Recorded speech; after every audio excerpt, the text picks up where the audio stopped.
The recent election of Cardinal Jorge Bergoglio to the position of Pope Francis I was an unprecedented event the world has never before witnessed. It is the first time in history that a member of the Jesuit order has been elected to the highest position of the Roman Catholic Church. Reactions worldwide varied from jubilation to matter-of-fact acceptance to disinterest. These very reactions reveal appalling ignorance of the true nature of the Jesuit order. Widely regarded as a benevolent missionary order, known for its educational institutions, the Jesuit order, as the Society of Jesus is commonly known, has long played an incredibly influential, albeit secretive, role in the destinies of nations, organizations, and individuals. Rulers, presidents, scholars, and even Catholics themselves, who are aware of the evil perpetrated by this powerful, far-reaching order, have left on record grave warnings that all should heed. Following is a compilation of quotes from a variety of sources.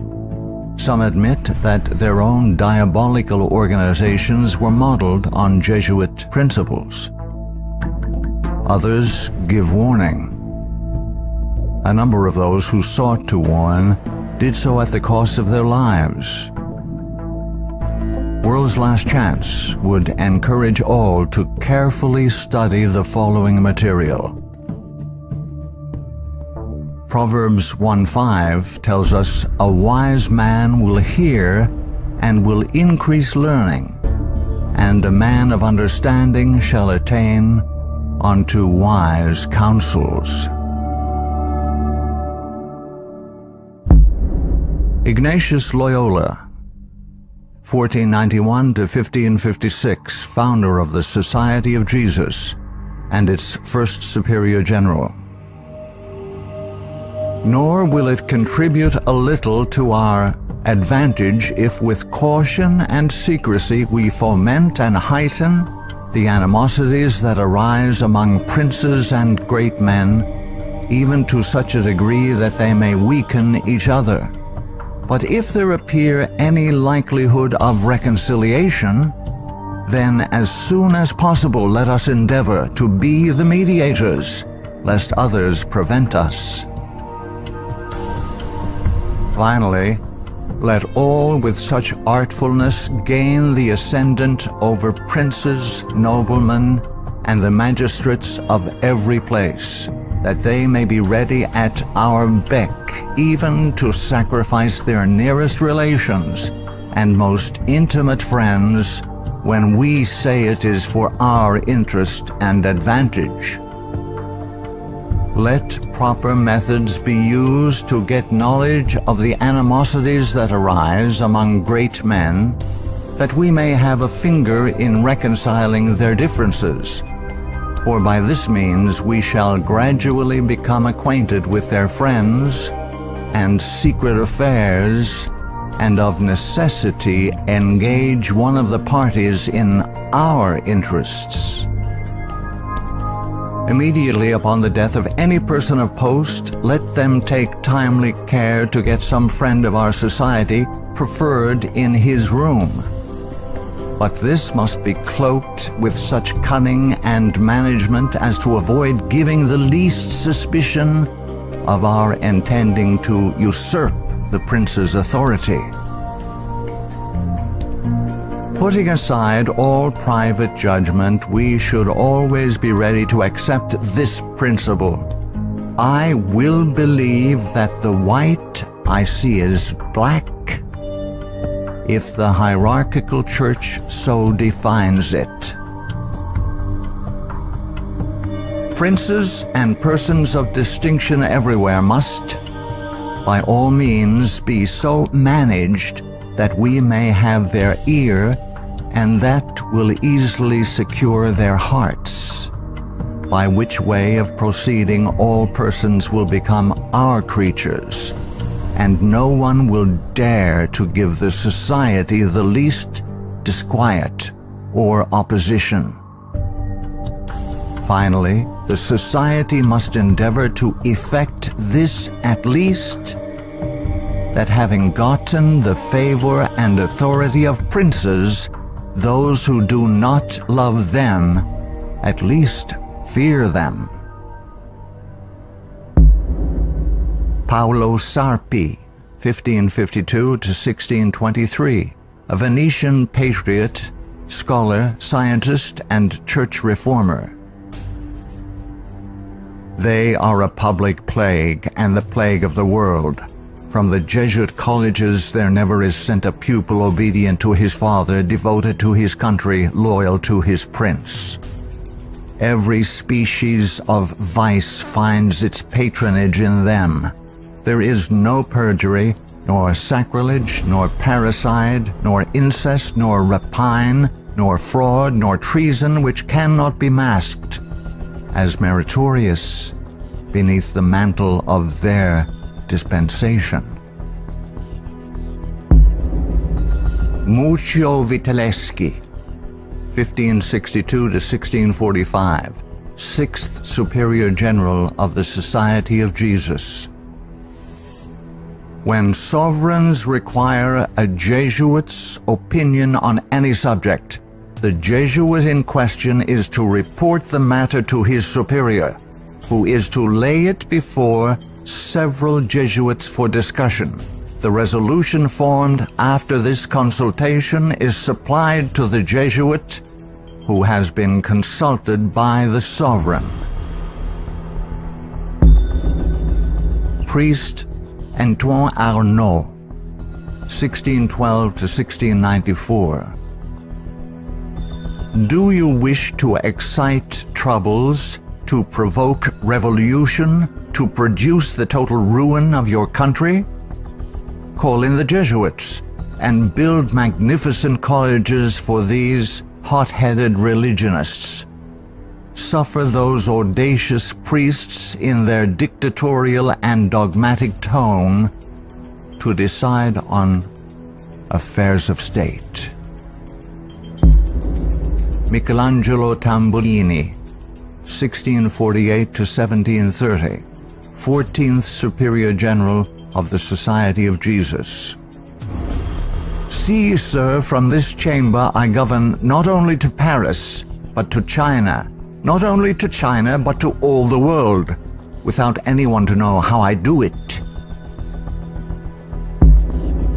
Pope Clement XIV, 1705 to 1774.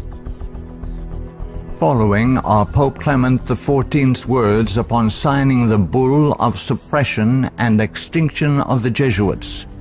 A bull is the strongest legal document a pope can issue.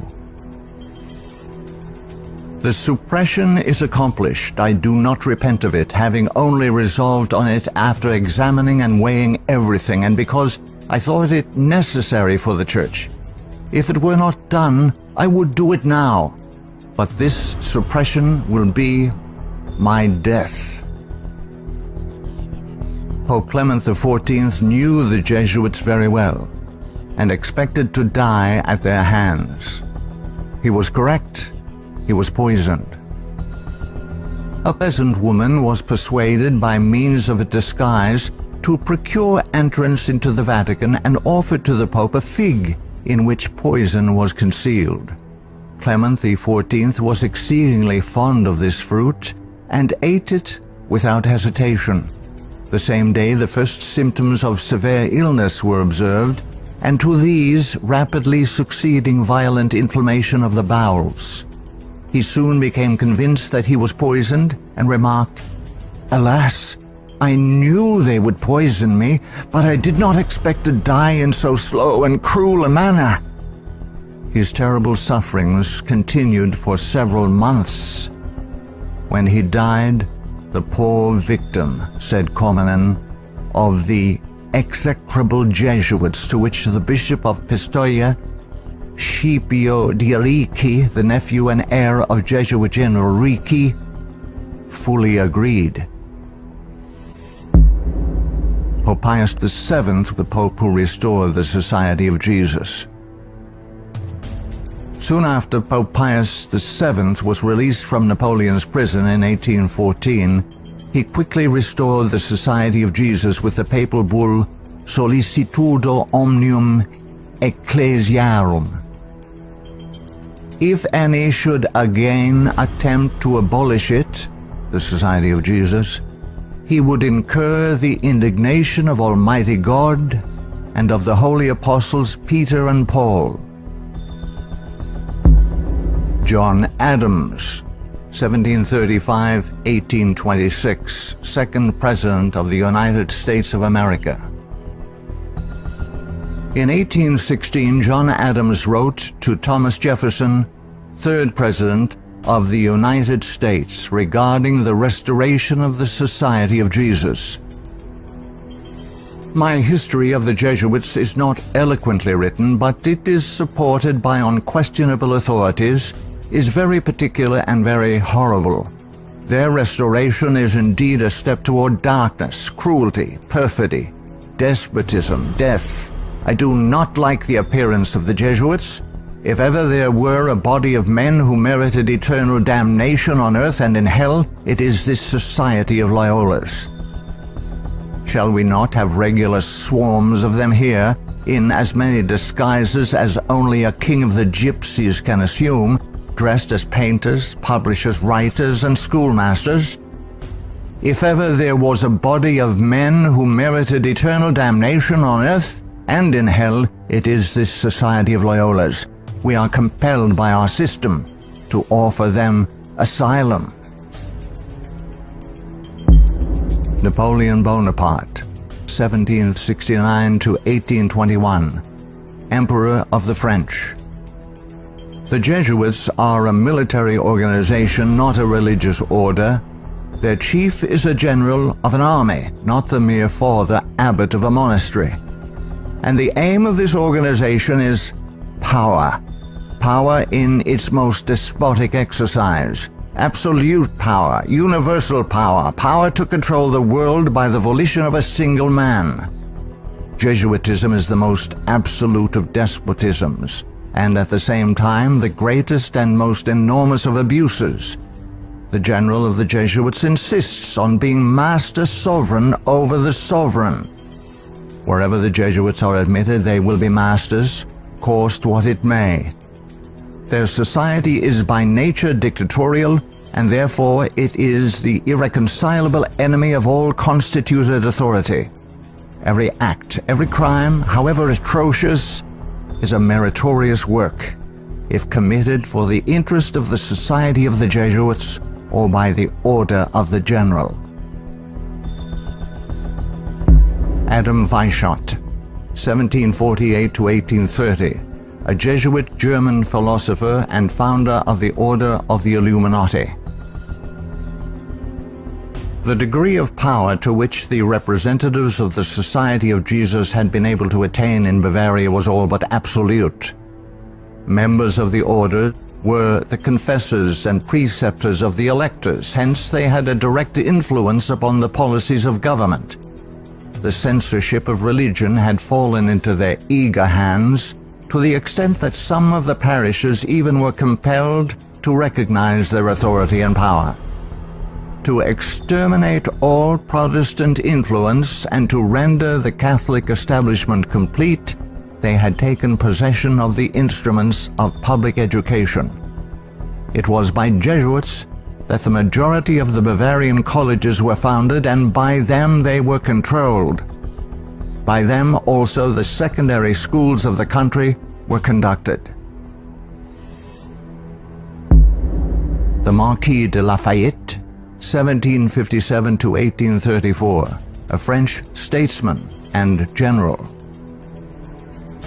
It is my opinion that if the liberties of this country, the United States of America, are destroyed, it will be by the subtlety of the Roman Catholic Jesuit priests, for they are the most crafty, dangerous enemies to civil and religious liberty. They have instigated most of the wars of Europe. Friedrich von Hardenberg, 1772 to 1801, German philosopher.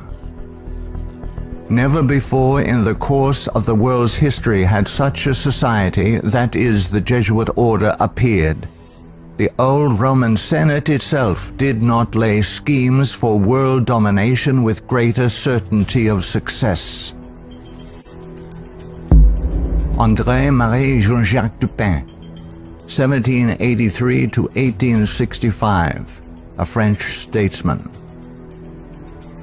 The Jesuits are a naked sword whose hilt is at Rome, but its blade is everywhere, invisible until its stroke is felt.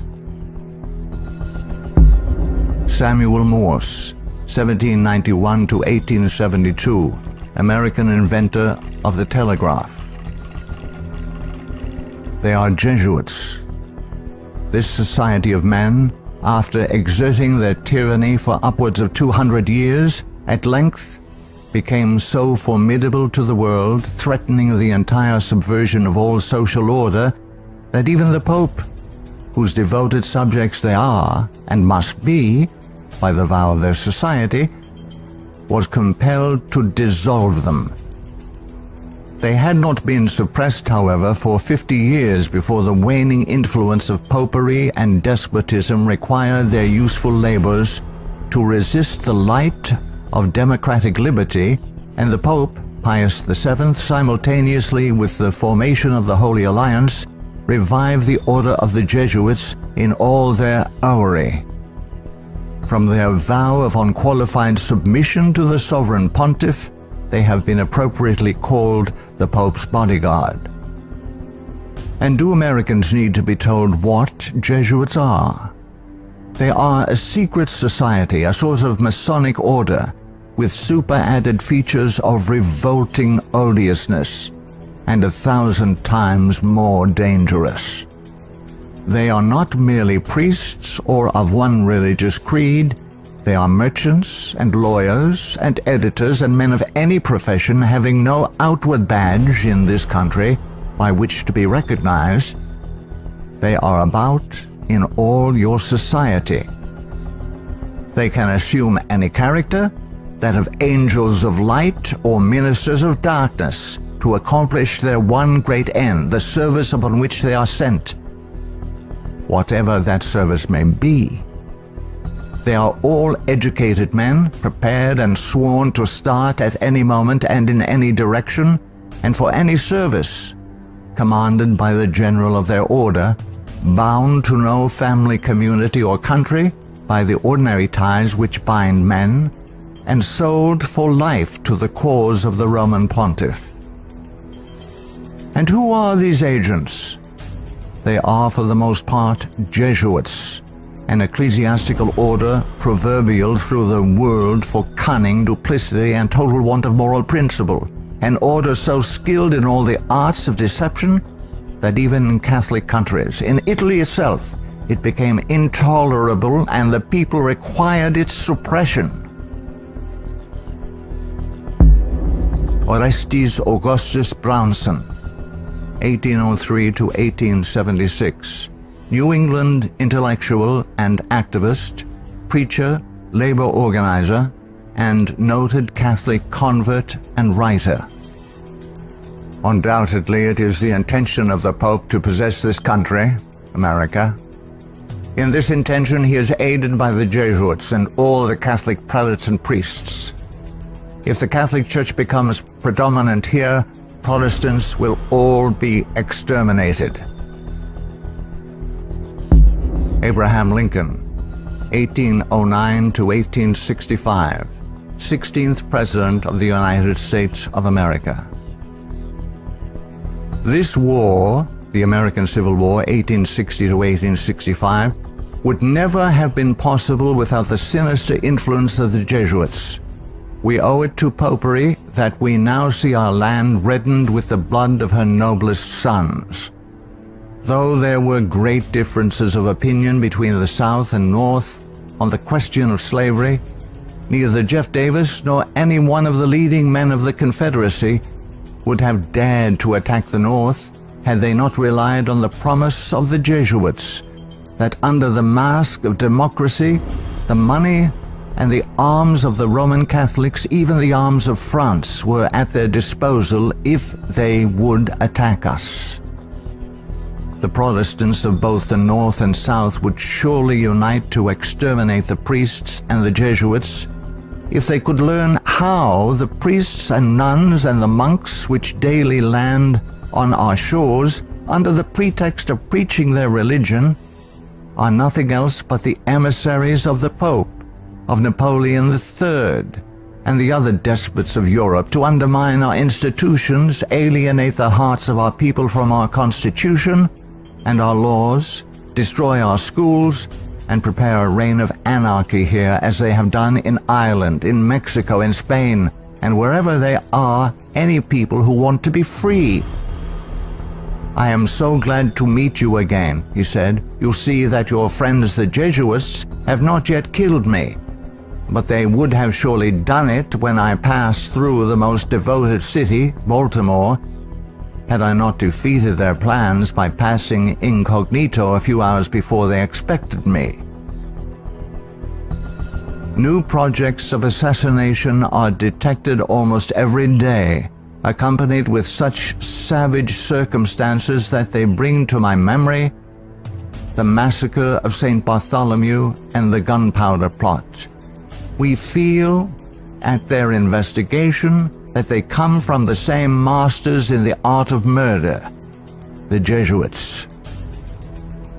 So many plots have already been made against my life that it is a real miracle that they have all failed when we consider that the great majority of them were in the hands of skillful Roman Catholic murderers evidently trained by the Jesuits. I know that Jesuits never forget nor forsake, but man must not care how and where he dies, provided he dies at the post of honor and duty. Charles Chineke, 1809 to 1899, Canadian ex-Catholic priest.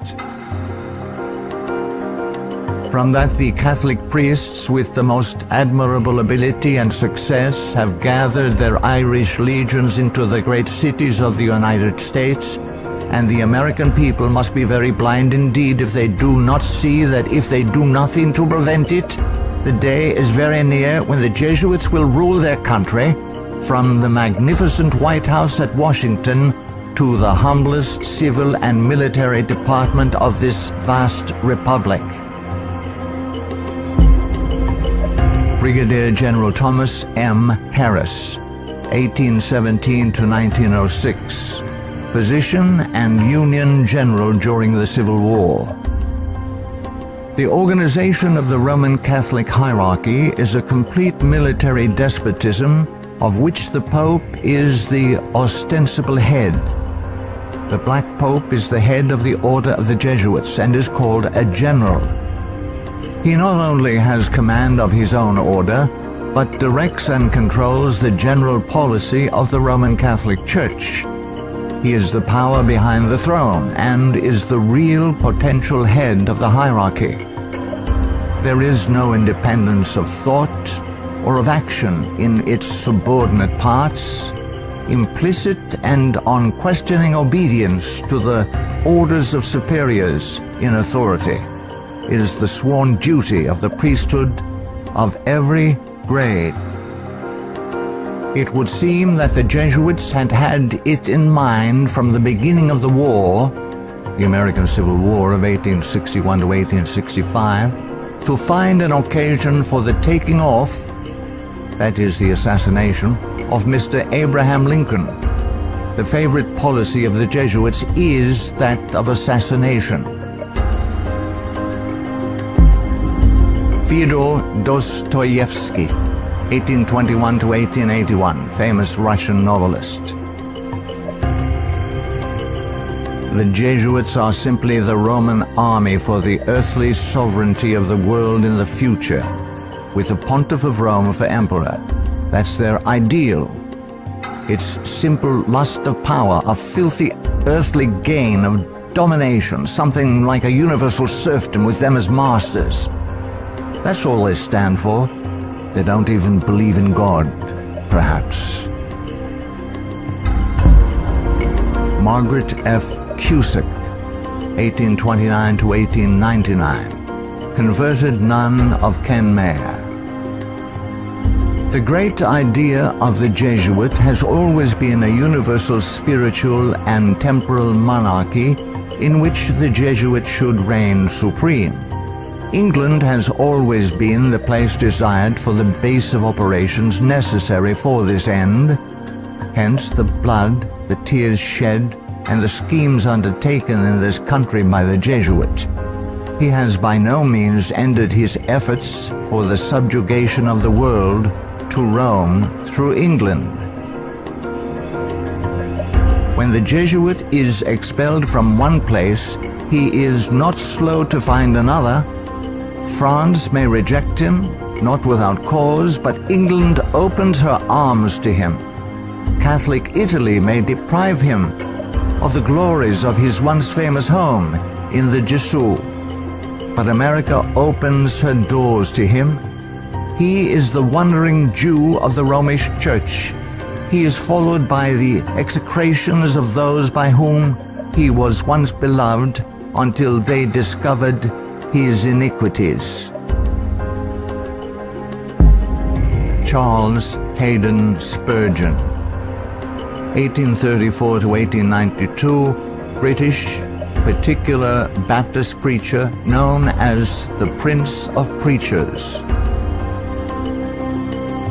Our ancient enemies have small belief in our common sense if they imagine that we shall ever be able to trust them, after having so often beheld the depths of Jesuitical cunning and duplicity.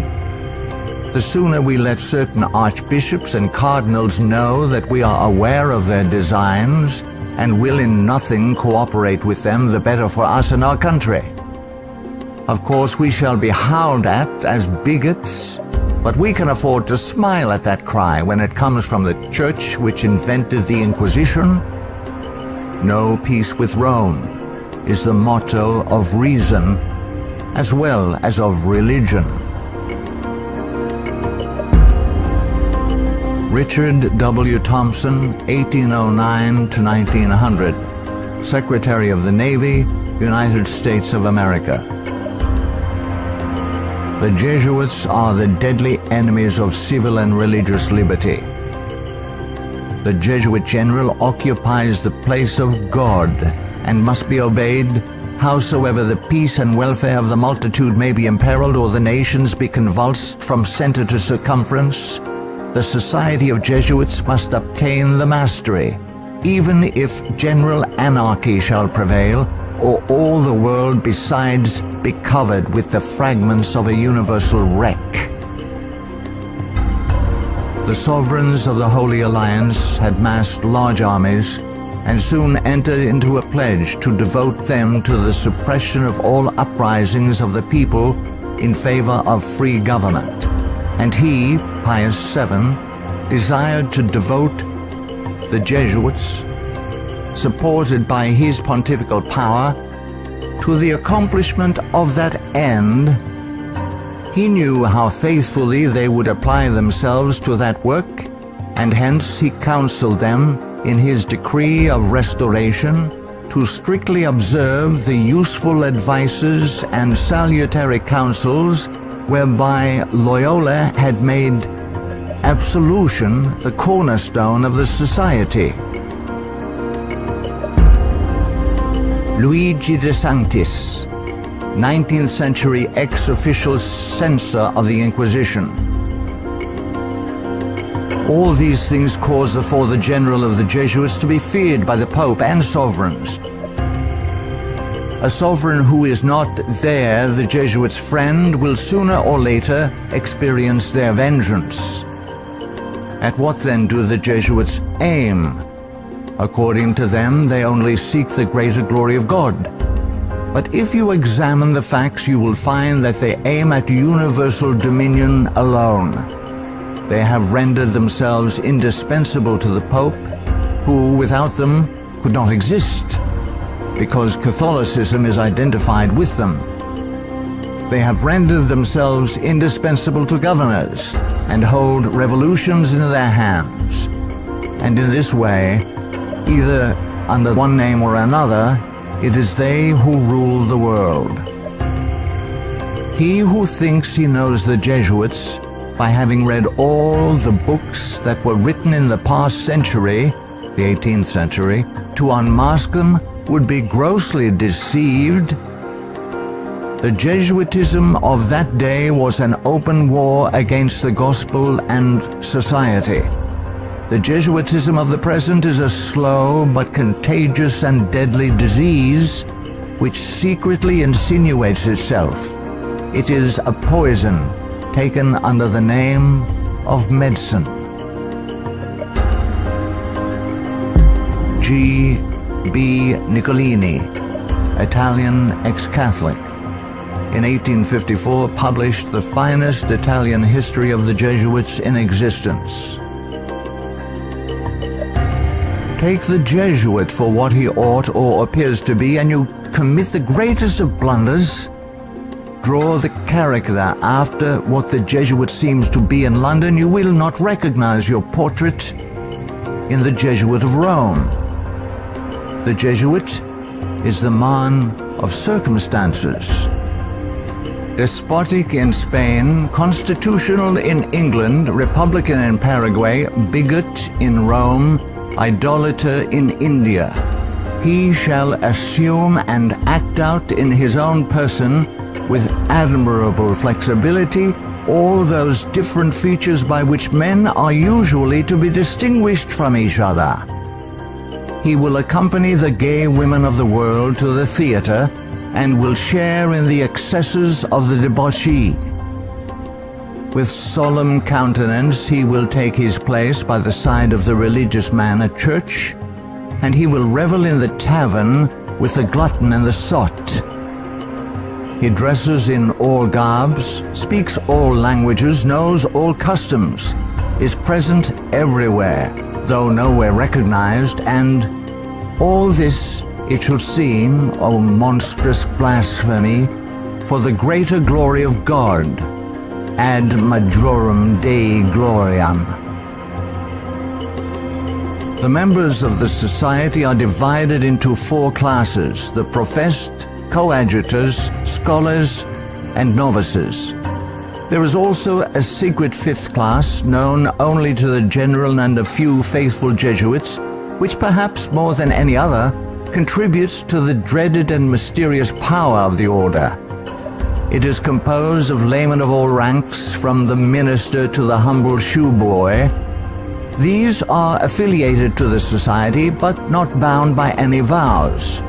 They are persons who will make themselves useful. They act as the spies of the order, and serve, often unwittingly, as the tools and accomplices in dark and mysterious crimes.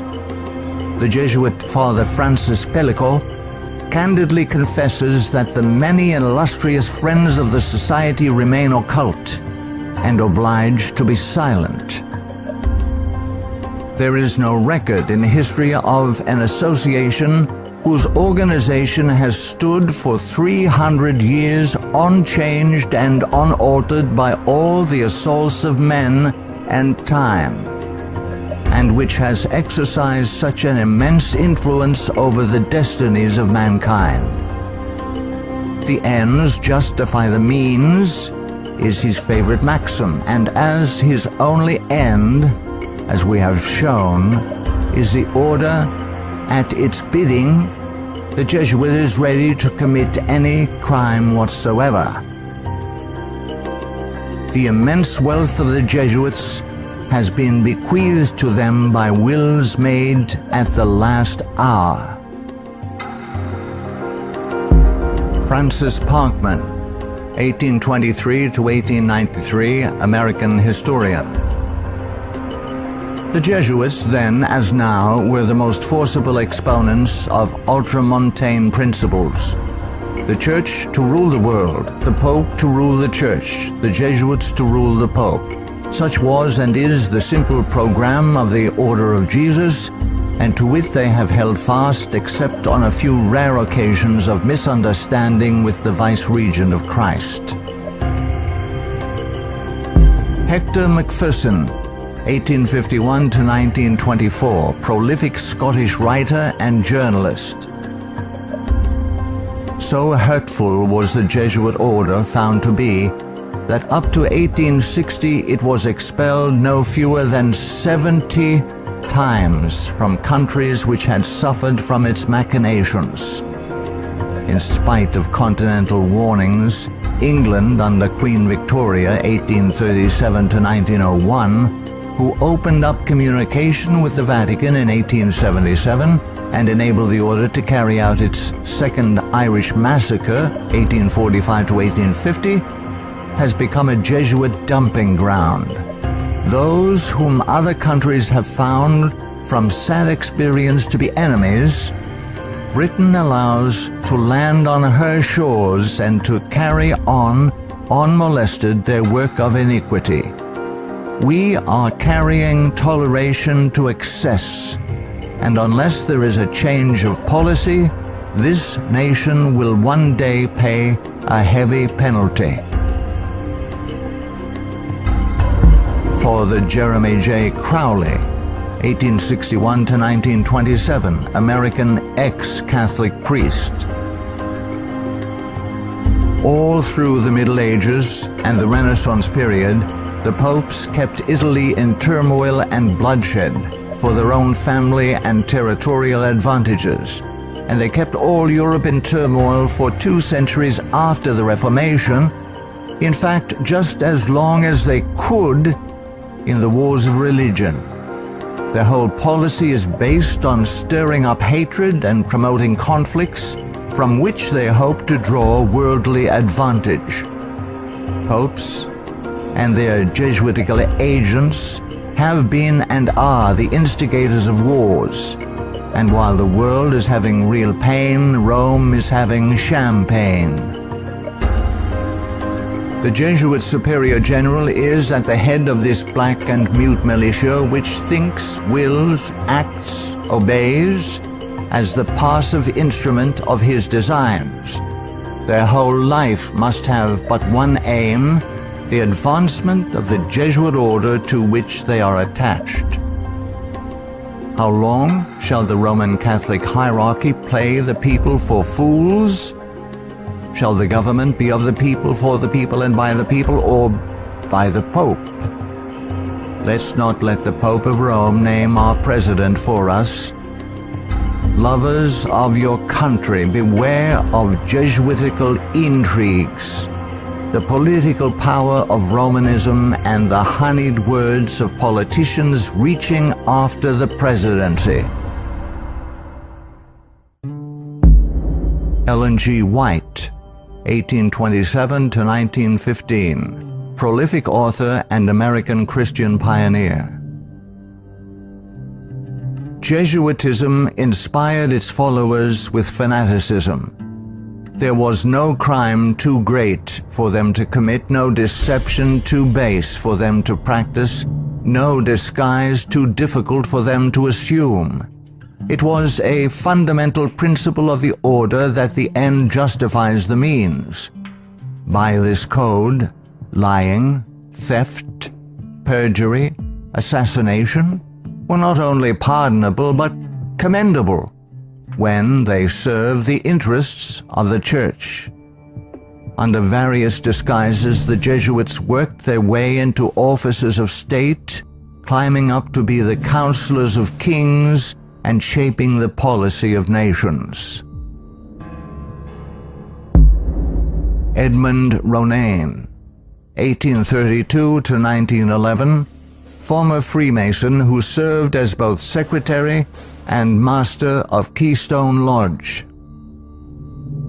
The religion of Masonry is a system of absolute despotism, and like that of Rome, demands a blind, unquestioning obedience to all its laws, rules, and edicts, whether right or wrong.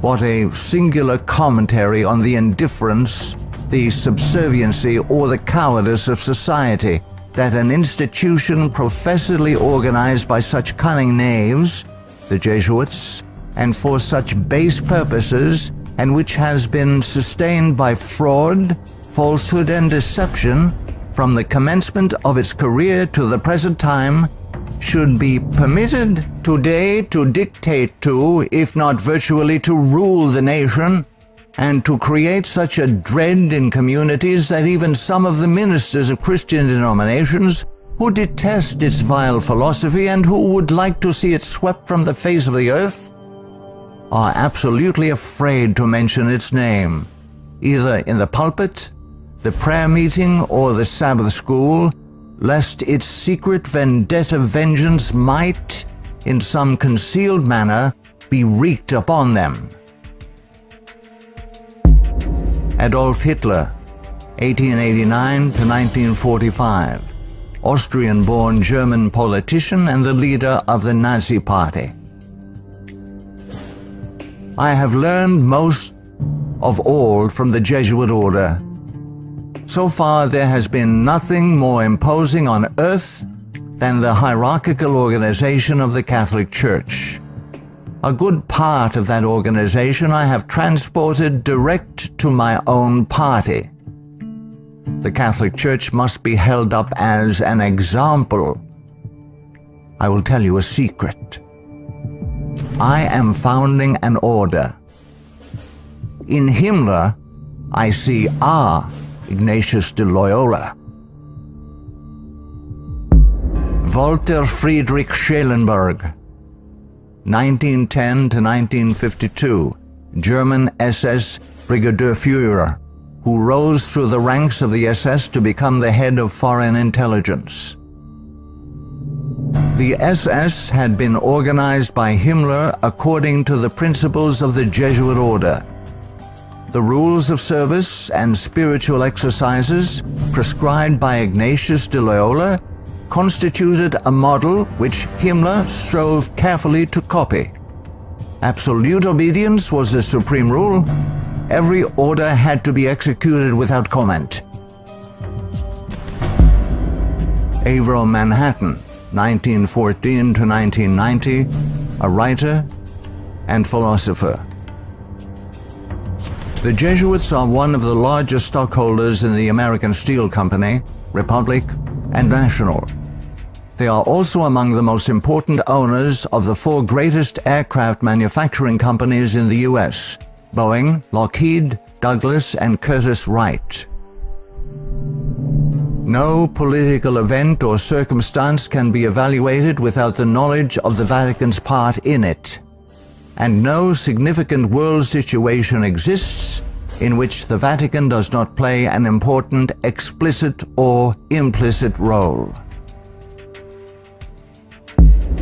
Alberto Rivera, 1935 to 1997, ex-Jesuit. The higher I went in the Jesuit order, the more corruption I saw within the institution. I was invited to attend a secret black mass by high-ranking Jesuits, including Superior General Pedro Arrupe, in a monastery in the northern part of Spain. When I knelt to kiss the ring of a high official, I saw a symbol on that ring that made my blood run cold. It was a Masonic symbol, the compass and the square. A thing I hated, and I had been told to fight against it. I found out the Jesuit general was also a Mason and a member of the Communist Party in Spain. Frederick Tupper Southey III, 1936 to 2007, American composer, musician, author, and artist. The Roman Inquisition had been administered since 1542 by the Jesuits.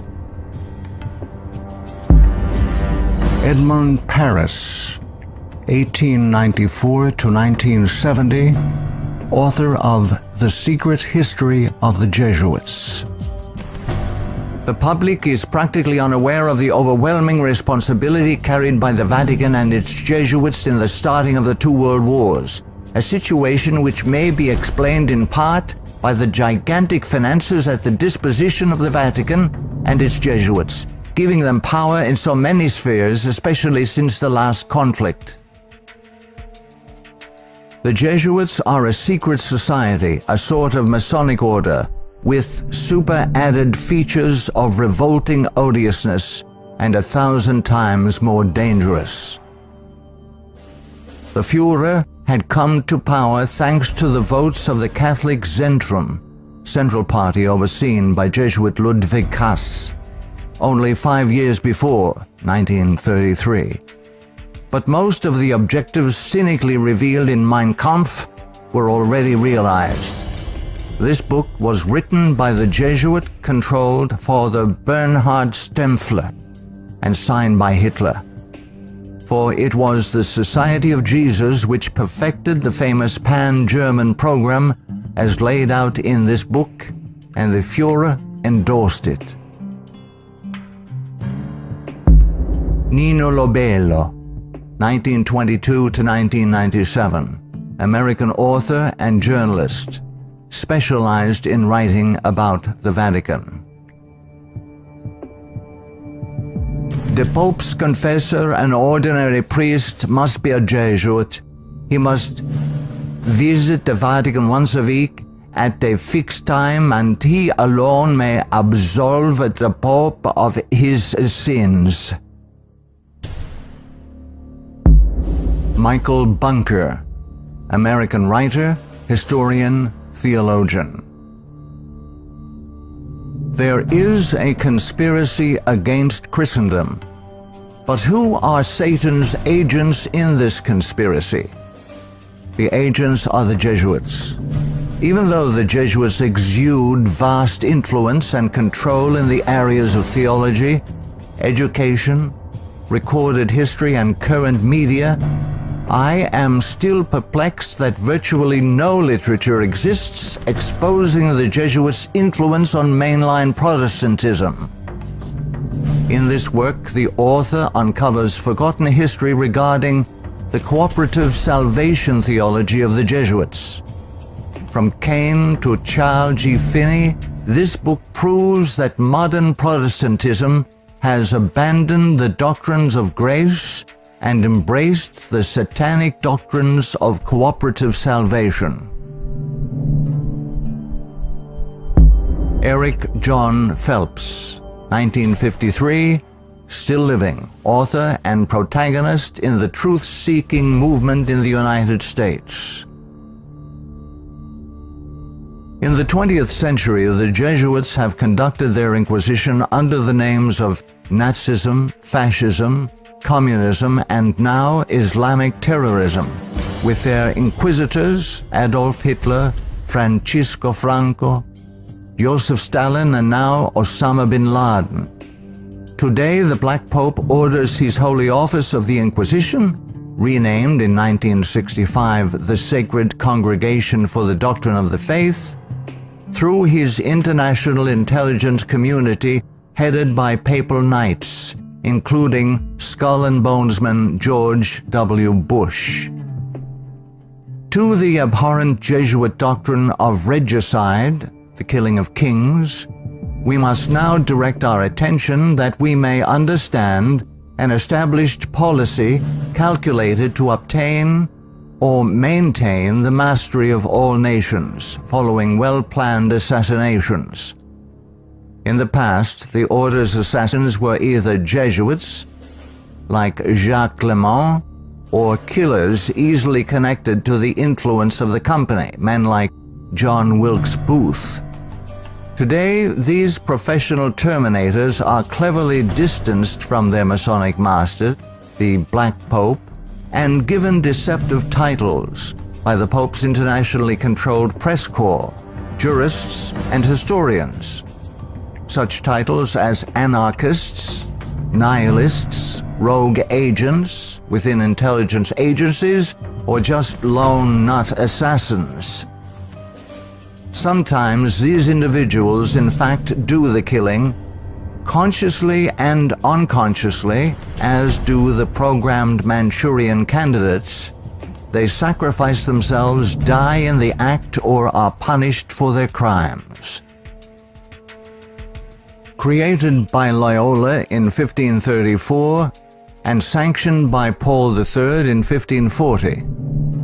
In seeking to destroy the Protestant Reformation and restore the Dark Ages with the White Pope, exercising his temporal power as the universal monarch of the world, authored the 25 sessions of the Council of Trent, 1545 to 1563, and established themselves as the confessors and advisors of the monarchs of Europe, promoting absolute monarchical despotisms through which they ignited monstrous wars, characterized by pitiless massacres of Protestants and innocents, such as the Dutch Revolution, 1568 to 1648, the 30 Years' War, 1618 to 1648, the Puritan Revolution, 1644 to 1653, the 7 Years, French Indian War, 1754 to 1763. While oppressing and weakening the peoples of the nations and the Semitic Hebrew Jewish race with the Holy Office of the Inquisition, aided by the Knights of Malta and later Scottish Rite Freemasonry from 1540 to 1773, we as God's people in 14th Amendment America have received the Lord Jesus Christ as our personal Savior according to His blessed gospel set forth in His infallible Holy Scriptures.